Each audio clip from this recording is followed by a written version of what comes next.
দীর্ঘদিন অনাবাদি পড়ে থাকা জমিতে ফসল উৎপাদনের আনন্দে মেতে উঠেছেন রাজশাহীর বরেন্দ্র অঞ্চলের কৃষকরা বলছেন বরেন্দ্র বহুমুখী উন্নয়ন কর্তৃপক্ষের সেচ প্রকল্পের পরিধি বৃদ্ধির ফলে অনাবাদি জমিগুলো চাষযোগ্য হয়ে উঠেছে। এতে চাষাবাদের আওতায় এসেছে অনাবাদি জমি। রবিউল আলম শান্তর প্রতিবেদন, জানাচ্ছেন রাশেদ আকন। রাজশাহীর বরেন্দ্র অঞ্চলে একসময় যেখানে পানির অভাবে কৃষকরা ফসল ফলাতে পারতেন না, সেখানে এখন বরেন্দ্র বহুমুখী উন্নয়ন কর্তৃপক্ষের ভূগর্ভস্থ সেচ নালা প্রকল্পের মাধ্যমে পানির সরবরাহ হওয়ায় বদলে গেছে চিত্র।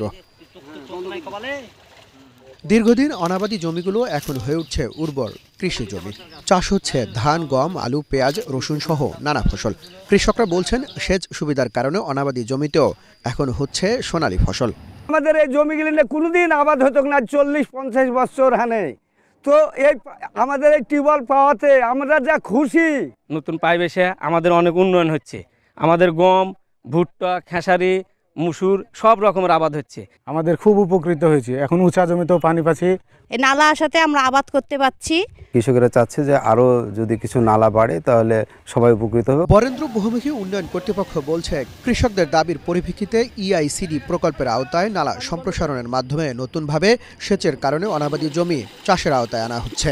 আমরা এখানে 1600 ফিট নালা বৃদ্ধি করতে পেরে আমরা এখন এই জমিগুলা আবার নতুন করে সেচের আওতায় আসছে এবং এখানে কৃষক 3টা ফসল আবাদ করার সুযোগ পাচ্ছে। এই প্রকল্পটির মাধ্যমে আমরা প্রতিটা সেচ যন্ত্রের বিপরীতে 500 মিটার বা 1640 ফিট সেচ নালা সম্প্রসারণ হচ্ছে। ফলে পতিত কিছু জমি সেখানে সেচের আওতায় আসছে, সেখানে আবাদ হচ্ছে, ফসল ফলছে।